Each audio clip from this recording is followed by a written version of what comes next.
Hello students, welcome to my YouTube channel guideline chemistry classes Chhapra. I am Vikas Kumar और आज हम लोग क्लास 11th के first chapter some basic concept of chemistry में एक टॉपिक पढ़ने जा रहे हैं जिस टॉपिक का नाम है मेजरमेंट इन केमिस्ट्री। इससे पहले हम लोगों ने केमिस्ट्री के इंट्रोडक्शन के बारे में पढ़ा, फिजिकल क्लासिफिकेशन ऑफ मैटर पढ़ा, केमिकल क्लासिफिकेशन ऑफ मैटर पढ़ा और आज हम उससे आगे मेजरमेंट इन केमिस्ट्री पढ़ेंगे। देखिए, जैसा कि आप जानते हो कि इस केमिस्ट्री में हमें मैटर के बारे में डिस्कशन करना है, एटम्स मॉलिक्यूल्स के बारे में डिस्कशन करना है। तो मैटर के बारे में आप इजीली जानते हो कि the substance which is present around us having mass and occupy space is known as matter. तो हम मैटर को कैसे एक्सप्रेस करेंगे, तो चलिए मैटर को एक्सप्रेस यानी कि मैटर को हम कैसे मेजर करेंगे। तो let suppose this is a pen और मार्कर एंड इसका जो लेंथ है, अगर इसके लेंथ को 10 सेंटीमीटर अगर मान लेते हैं, 10 सेंटीमीटर एज्यूम कर लें, तो 10 सेंटीमीटर हमने लिखा। अब इस 10 सेंटीमीटर में यहां पर इसके दो चीजें, इसको हमने डिवाइड किया दो पार्ट में, जो कि एक 10 है और एक सेंटीमीटर है। तो इस 10 को हम लोग न्यूमेरिकल वैल्यू कहते हैं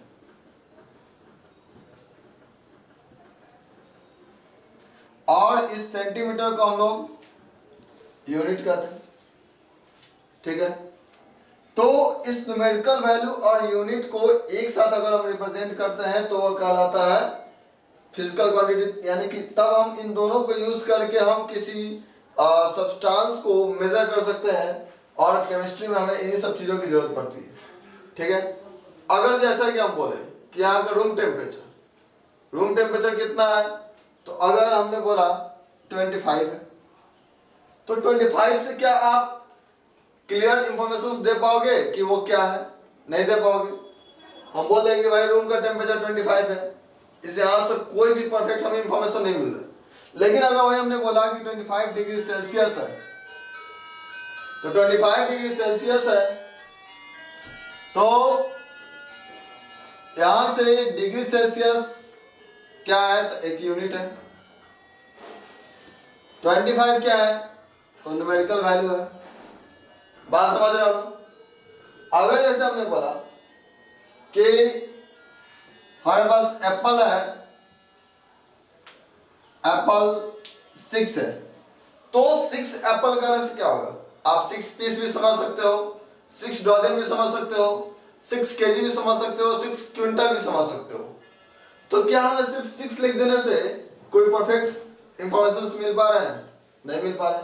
बट अगर हमने 6 केजी लिख दिया, तो ये 6 केजी क्या रिप्रेजेंट करेगा? एप्पल के मास को रिप्रेजेंट करेगा। और तब वहां पर मास क्या हो जाएगा? तो एक क्वांटिटी को रिप्रेजेंट करेगा जो कि उसका फिजिकल क्वांटिटी होगा। यहाँ पे टेम्परेचर को रिप्रेजेंट कर रहा है, टेम्परेचर भी एक हमारा फिजिकल क्वांटिटी होगा। ये लेंथ को रिप्रेजेंट कर रहा है, लेंथ भी हमारा एक फिजिकल क्वांटिटी हो गया। ठीक है, तो यहां से हम इसके बारे में ये कह सकते हैं मेजरमेंट इन केमिस्ट्री। ध्यान दीजिएगा, मेजरमेंट इन केमिस्ट्री। बाबू आप सभी लोग जो है अपने साथ कॉपी कलम लेकर बैठ जाओगे और मैं जब यहाँ पे लिखवाऊंगा सो आप उसे भी नोट करते जाओ ताकि आपके अच्छे खासे नोट्स बन जाए। ओके, तो मेजरमेंट इन केमिस्ट्री क्या है?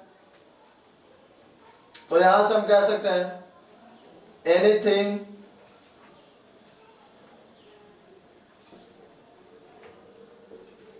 Present around us is necessary to measure and their measurement can be done by using physical quantity। यानी कि देखिए हमारे अराउंड जो कुछ भी है सभी को मेजर करने की जरूरत पड़ती है और उसके मेजरमेंट को हम लोग किसी फिजिकल क्वांटिटी से रिप्रेजेंट करते हैं, ठीक है। तो फिजिकल क्वांटिटी या the value of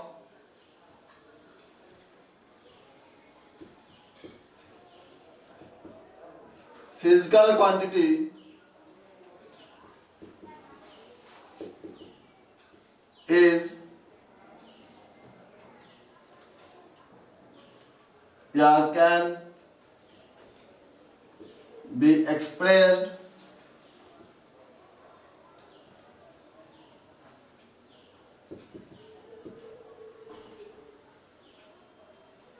in product of their numerical value and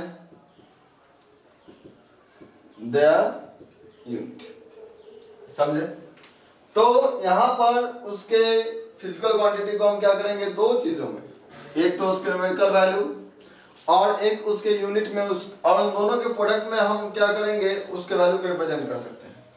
suppose ऐसे एग्जांपल ले लें, length of table is 2 meter, ठीक है। तो यहां 2 क्या है तो न्यूमेरिकल वैल्यू, m क्या है यूनिट, ठीक है। अभी जैसा कि मैंने कुछ देर पहले आपको बताया कि without unit we can't express, ठीक है। अगर हम सिर्फ यूनिट भी लिख दें और न्यूमेरिकल वैल्यू लिख दें तो भी हम उसको एक्सप्रेस नहीं कर सकते, यानी कि इन दोनों की जरूरत पड़ती है। इतना तो बात समझ में आया आपको। अब रही बात फिजिकल क्वांटिटी, तो फिजिकल क्वांटिटी क्या है,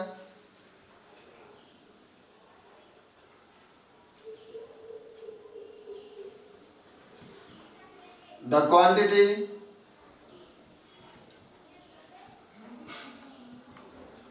which is used to measure the substance present around us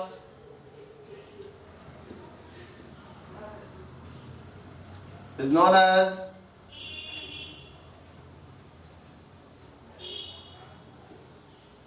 physical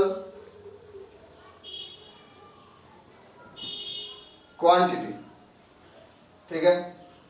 अब इस फिजिकल क्वांटिटी में जैसा कि एग्जांपल आ जाते हैं आपके पास, फिजिकल क्वांटिटी में एग्जांपल आ जाते हैं लेंथ, मास,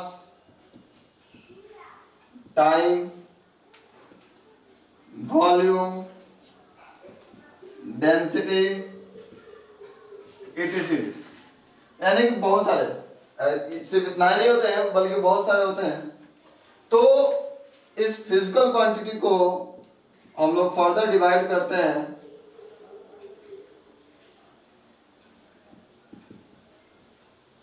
दो पार्ट्स में, एक बेसिक क्वांटिटी जिसको हम लोग फंडामेंटल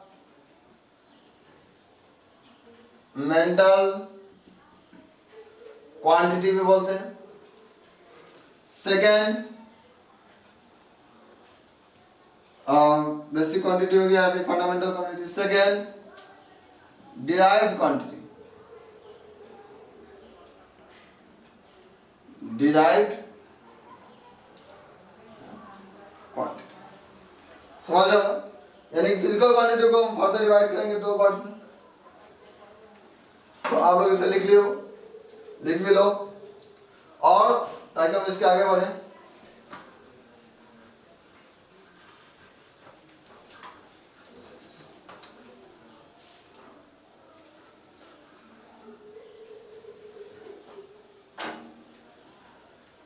तो यहां से ध्यान दो, बेसिक क्वांटिटी या फिर फंडामेंटल क्वांटिटी क्या होता है? Basic quantity, the physical quantity,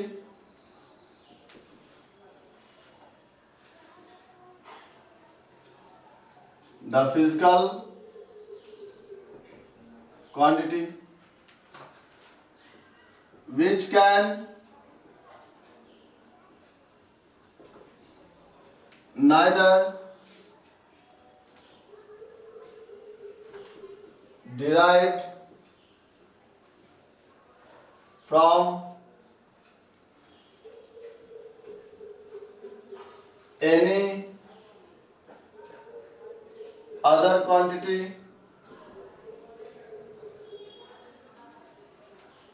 or nor resolve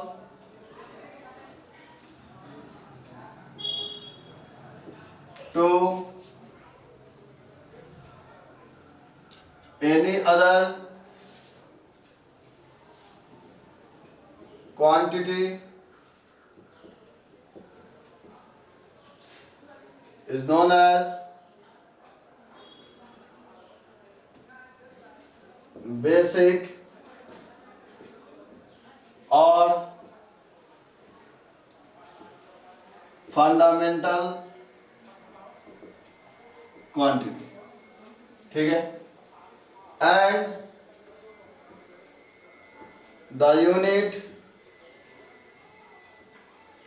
related to its are known as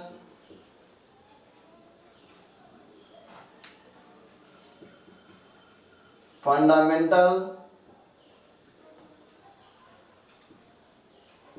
unit. समझ लो। अब यहाँ फंडामेंटल यूनिट का डेफिनेशन लिखना हो तो आप क्या लिख सकते हो? The unit which can neither be derived from any other unit or not resolve to any other unit is known as fundamental unit. यानी कि वैसा क्वांटिटी या फिर वैसा यूनिट जिसको किसी से डिराइव ना हो, यानी कि जो खुद में सिंगल हो, जो खुद किसी को फॉर्म करता हो, और वो ना ही किसी दूसरे स्मॉलर यूनिट में और रिसॉल्व हो, तो हम क्या बोलते हैं? फंडामेंटल यूनिट बोलते हैं। ओके, तो यहां से हमारे पास 7 फंडामेंटल यूनिट होते हैं। इसको मिटा देना है।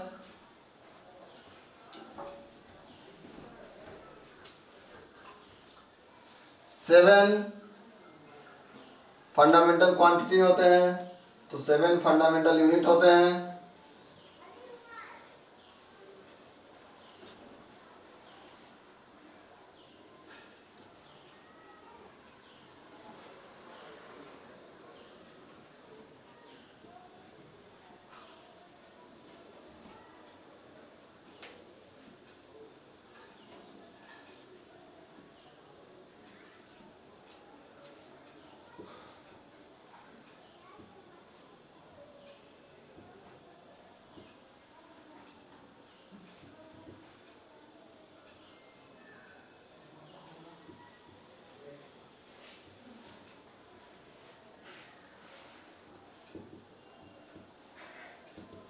और इसके यूनिट को हम लोग ऐसा यूनिट बोलते हैं।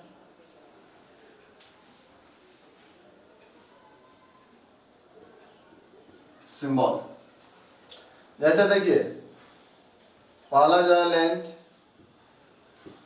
Second mass, time,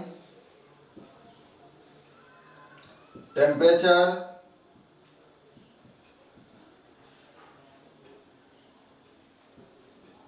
electric current, luminous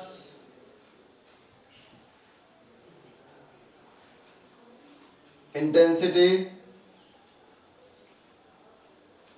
and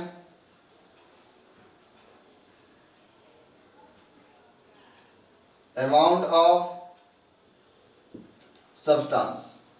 ठीक है, ये जो आप 7 देख रहे हो ना, 7 आप ये जो है फंडामेंटल यूनिट। ठीक है, तो लेंथ के लिए हम लोग स्मॉल एल का यूज करते हैं, स्मॉल एम मास के लिए, या फिर डब्ल्यू का भी यूज करते हैं।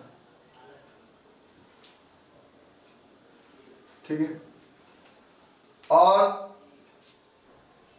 टाइम के लिए स्मॉल टी, टेम्परेचर के लिए कैपिटल टी, इलेक्ट्रिक करंट के लिए आई, ल्यूमिनस इंटेंसिटी के लिए आई बी, और अमाउंट ऑफ सब्सटेंस के लिए स्मॉल एन। ठीक है, तो यहां से लेंथ का जो यूनिट होता है वो होता है मीटर, इसका तो होता है kilogram, second kelvin, ampere, candela,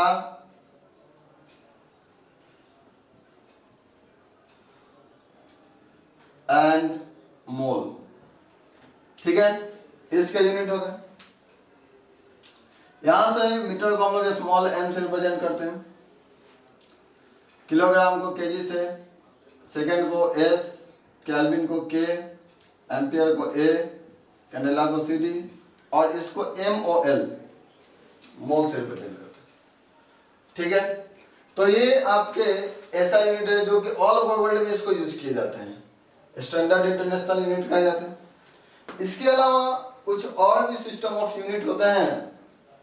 ठीक है, तो उन सिस्टम ऑफ यूनिट को भी हम लोग जान लें।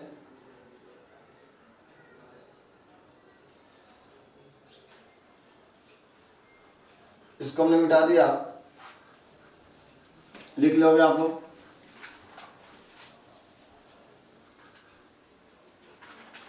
ठीक है, तो कुछ सिस्टम ऑफ यूनिट होते हैं।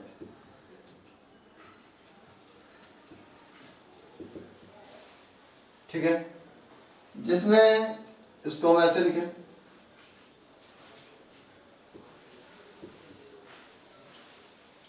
सिस्टम ऑफ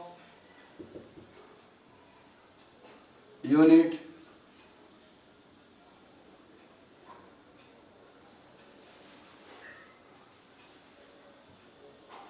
लेंथ,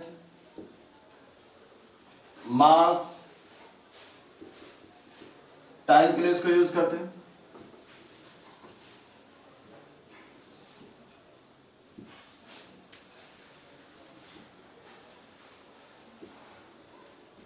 चलो समझो, जिसमें पहला आता है एफपीएस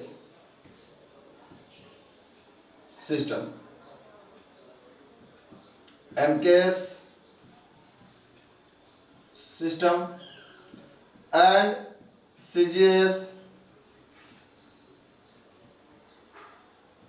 सिस्टम। ठीक है, तो एफपीएस सिस्टम क्या है? तो एफपीएस जो कि हम लोग पहले लेंथ लेंगे, तो लेंथ के फॉर्म में इसको हम लोग फुट के टर्म में लेते हैं, फुट। मास के टर्म में पी फॉर पाउंड, जैसा कि आप लोग केक वगैरह भी लेते होंगे तो आप देखते होंगे पाउंड में हम लोग लेते हैं। ठीक है, या फिर डंबल वगैरह आप लोग यूज करते हैं, वही पाउंड में होता है। और S for second. MKS length में metre, kilogram, second. CGS centimetre, gram and second. बात समझ में? तो ये सारे सिस्टम ऑफ यूनिट है। ठीक है, तो इसके बाद हम लोग ये इसको भी आप लोग लिख लो।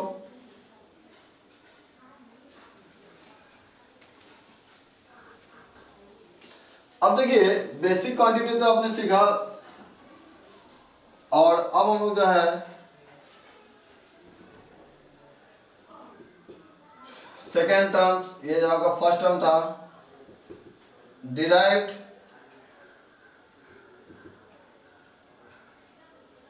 क्वांटिटी, तो डिराइव्ड क्वांटिटी क्या होगा? The physical quantity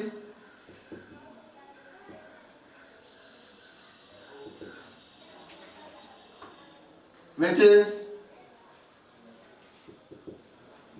derived by using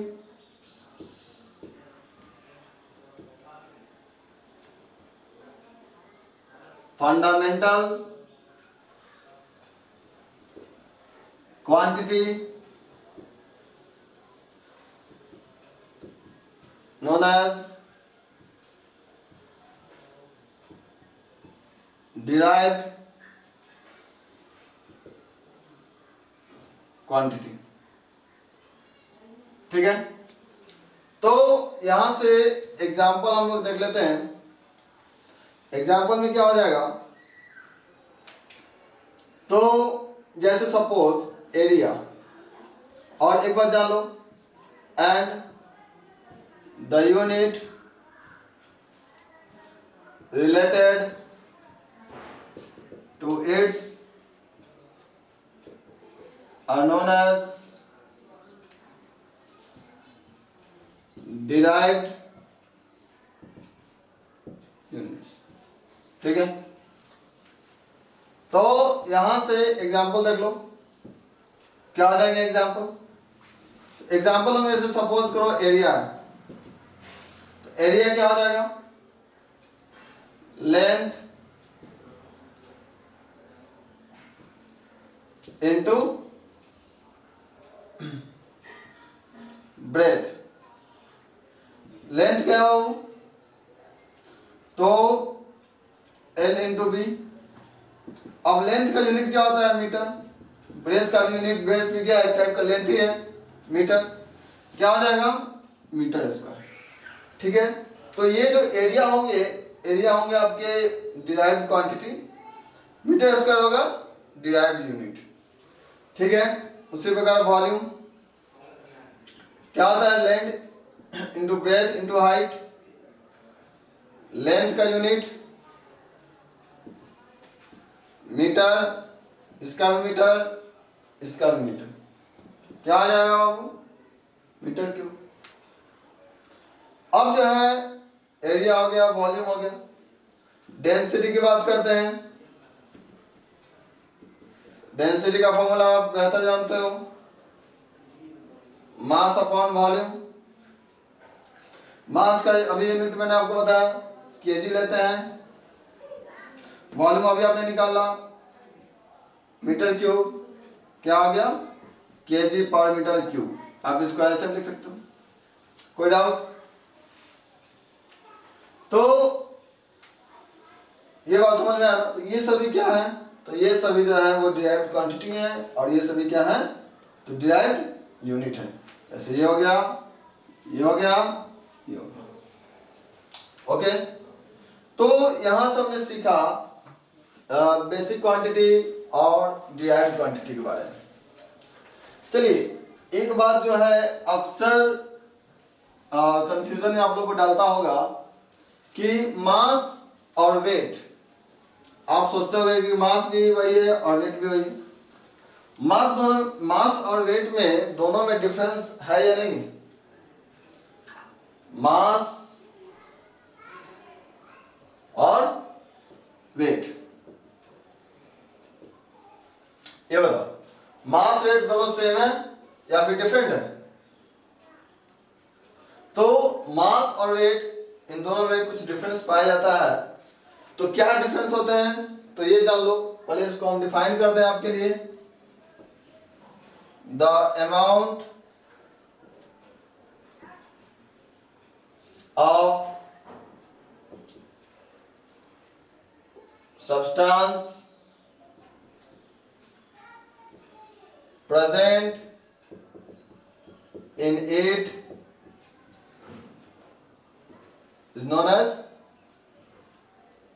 मास। ठीक है, और यहां से क्या है, the force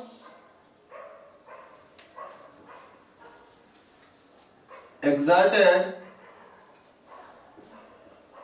by gravity of earth on an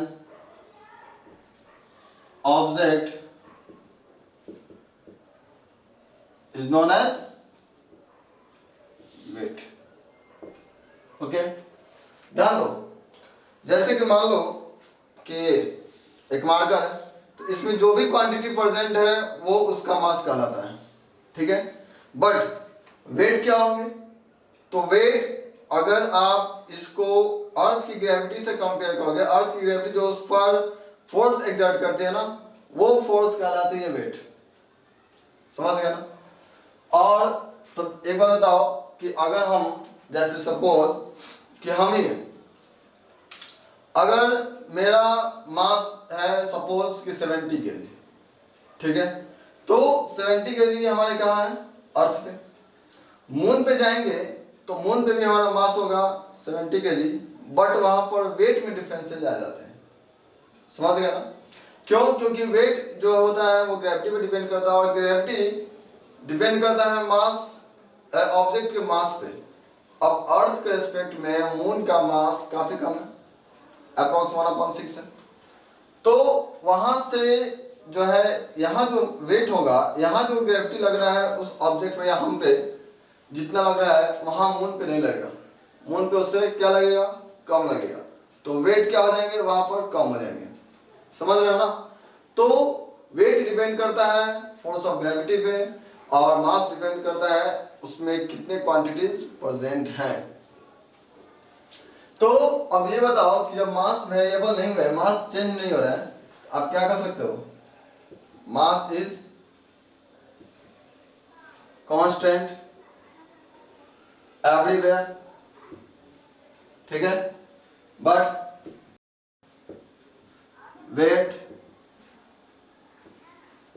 is variable place to place. अब समझो, जैसे मान लो कि हम लोग ग्राउंड लेवल पे हैं और हमारे पास सोना है, ठीक है, तो सोना को हम क्या करते हैं, वेटिंग मशीन पे वेट करके ले जाते हैं। ठीक है, अब ये बताओ कि अगर हम पहाड़ों की तरफ जा रहे हैं जो कि अर्थ के ग्राउंड लेवल से काफी हाइट पे, तो वहां फोर्स ऑफ एट्रैक्शन क्या होगा, ग्रेविटी का कम लगेगा। ठीक है, हम जैसे जैसे अर्थ के नियरेस्ट होते हैं वहां पर फोर्स ऑफ ग्रेविटी क्या होता है, अधिक होता है। तो जब माउंट पे हम जाएंगे तो वहां से क्या होगा, वहां पर फोर्स ऑफ ग्रेविटी कम होने के कारण उसका वेट में कमी आ जाएगी। अभी बताओ कि हमें नुकसान होगा कि फायदा होगा। ठीक है, तो वहां पर हमें क्या हो जाएगा, वहां पर तो हमें नुकसान होगा ना, क्योंकि मान लो अगर आपने यहाँ पे 2 kg अगर खरीद कर ले गया, वहां पे वेट उससे कम हो जा रहा है, ठीक है, तो वहां पे आपको नुकसान होगा। ठीक, लेकिन अगर वहां से सोना खरीद कर ले आओ और यहां बेचो तो क्या होंगे, आपको बेनिफिट होंगे। समझ रहे हो ना। तो यहां से वेट क्या होते हैं, वेरिएबल। इसका यूनिट, फोर्स का जो यूनिट होता है न्यूटन, और इट्स यूनिट जो मास का यूनिट होता है किलोग्राम।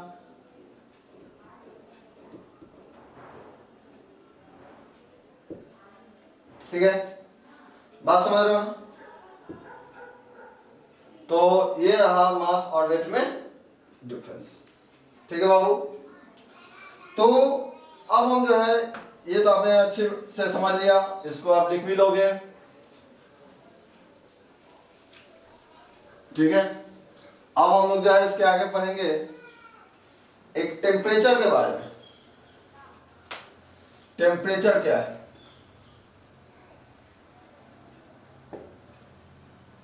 ठीक है, तो टेम्परेचर क्या है, तो अब देखो कभी कभी आप ये भी सुनते होंगे कि ये ऑब्जेक्ट गर्म है तो ये ऑब्जेक्ट ठंडा है, और ठंडा या फिर गर्म जो कुछ भी हो तो आप उसको उसके उस बॉडी में प्रेजेंट अमाउंट ऑफ हीट से रिप्रेजेंट करते हो, यानी कि हॉटनेस या कोल्डनेस से। ठीक है, तो हम कह सकते हैं ना टेम्परेचर के बारे में, the measurement of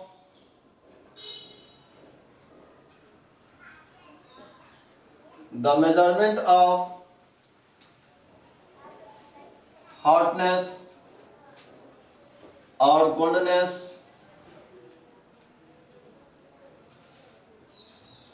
of an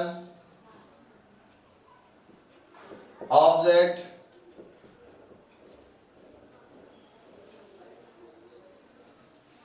is known as temperature.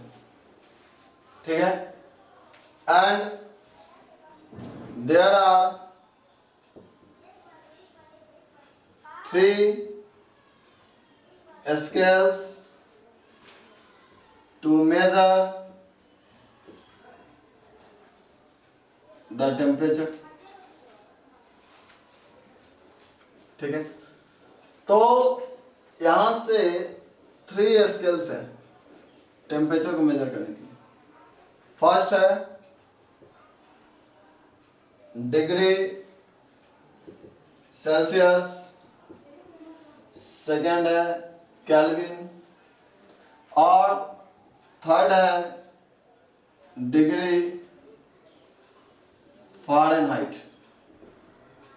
Okay, degree Celsius को हम लोग इस तरीके से रिप्रेजेंट करते हैं, केल्विन को इस तरीके से, और डिग्री फ़ारेनहाइट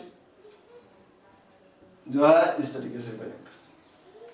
ठीक है, तो यहां से अब ध्यान दो कि कन्वर्जन आता है। ठीक है, कि हम डिग्री सेल्सियस को केल्विन में कैसे चेंज करेंगे, केल्विन को डिग्री फ़ारेनहाइट में कैसे चेंज करेंगे, डिग्री सेल्सियस को डिग्री फ़ारेनहाइट में कैसे चेंज करेंगे, या फिर केल्विन को डिग्री सेल्सियस में कैसे चेंज करेंगे। इस तरीके के कुछ कन्वर्जन आते हैं।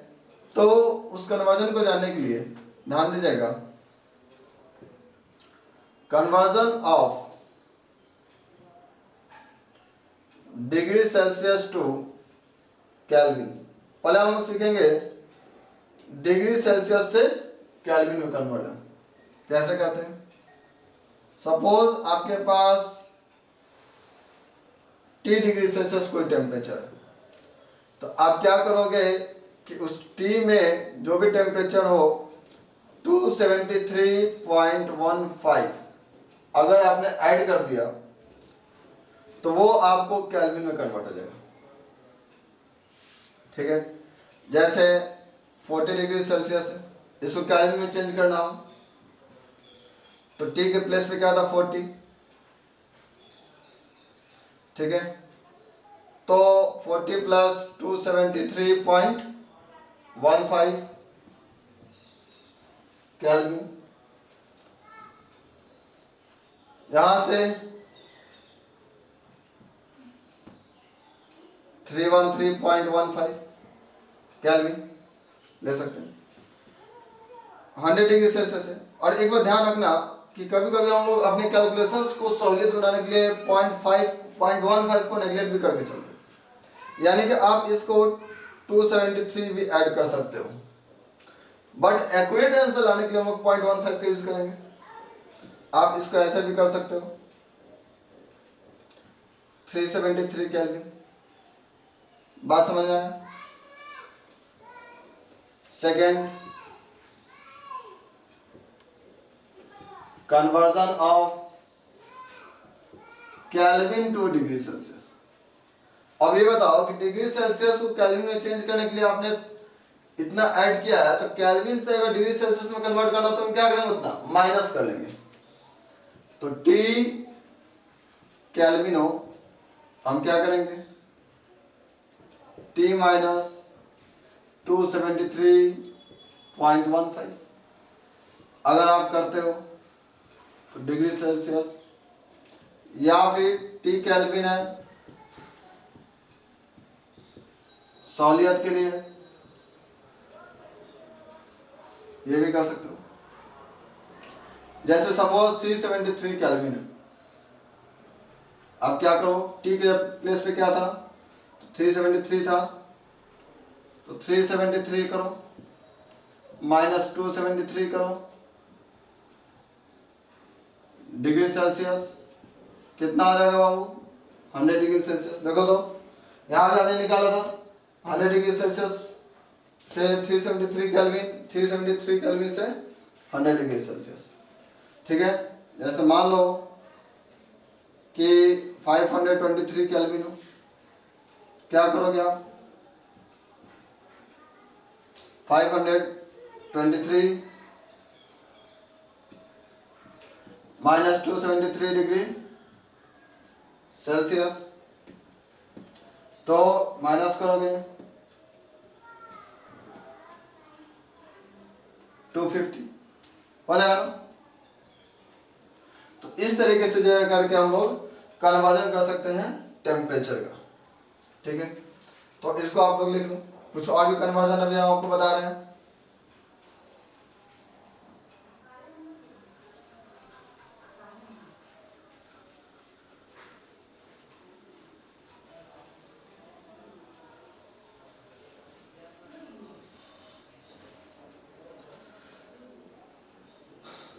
अब चलो याद रखो, यहाँ क्या है, तो conversion of degree Celsius two degree Fahrenheit. ठीक है, हम क्या करेंगे, T डिग्री सेल्सियस ले लें, 9/5 into T plus 32 degree Fahrenheit. इतना कैलकुलेशन करने पर हमें डिग्री सेल्सियस किस में मिलेगा, फ़ारेनहाइट में मिलेगा। ठीक है, 100 डिग्री सेल्सियस है, 9/5 इंटू 100 प्लस 32 और ये डिग्री फ़ारेनहाइट में जाएगा, 5 से 20 टाइम्स जाएगा, 180 plus 32 degree Fahrenheit, 212 degree Fahrenheit. बात समझ में आया? तो इस तरीके से जो हम लोग टी के प्लेस पर हमने क्या रखा, टी के प्लेस पे यहाँ 100 था तो 100 रख दिया, पुट कर दिया, वैल्यू सॉल्व कर दिया। सिमिलरली अगर हमें कन्वर्जन करना हो degree Fahrenheit two degree Celsius, अब देखो डिग्री फ़ारेनहाइट से डिग्री सेल्सियस में अगर हमें कन्वर्जन करना है तो ये हम क्या करेंगे, तो सबसे पहले यहाँ टी डिग्री फ़ारेनहाइट, तो ध्यान दो इसको आप इधर ले आओ, तो प्लस को पहले आप क्या करो इधर ले आओ, T minus 32 into T degree Fahrenheit छोड़ देने के लिए इसको इधर भेजेंगे तो ये पलट जाएगा 5/9 डिग्री सेल्सियस। तो टी डिग्री, जैसे सपोज करो इसी को हम ले लेते हैं 212 डिग्री फ़ारेनहाइट को ही ले लेते हैं, क्या आ जाएगा, टी के प्लेस पे क्या था 212 माइनस 32 5/9 डिग्री सेल्सियस, यहां से 180 5/9 डिग्री सेल्सियस, 9 से 20 टाइम्स, 25 या 10, 100 डिग्री सेल्सियस, यानी कि 212 degree Fahrenheit equal to 100 degree Celsius. ये हो गया। अब अगर सपोज करो कि केल्विन से डिग्री फ़ारेनहाइट में चेंज करना तो आप क्या करोगे, तो आप केल्विन से डायरेक्ट डिग्री सेल्सियस में चेंज कर लो और डिग्री सेल्सियस से आप डिग्री फ़ारेनहाइट में चेंज कर लेना। तो इस प्रकार से जो है आप केमिस्ट्री में सब्सटेंस का मेजरमेंट कर सकते हो, मास, लेंथ, टेम्परेचर, इलेक्ट्रिक करंट वगैरह बहुत सारे जो फिजिकल क्वांटिटीज है। ठीक है, तो आज ही आप लोग करो। इसका नेक्स्ट लेक्चर, इसके आगे का जो है हम लोग नेक्स्ट लेक्चर में पढ़ेंगे। ठीक है, तब तक के लिए थैंक्स।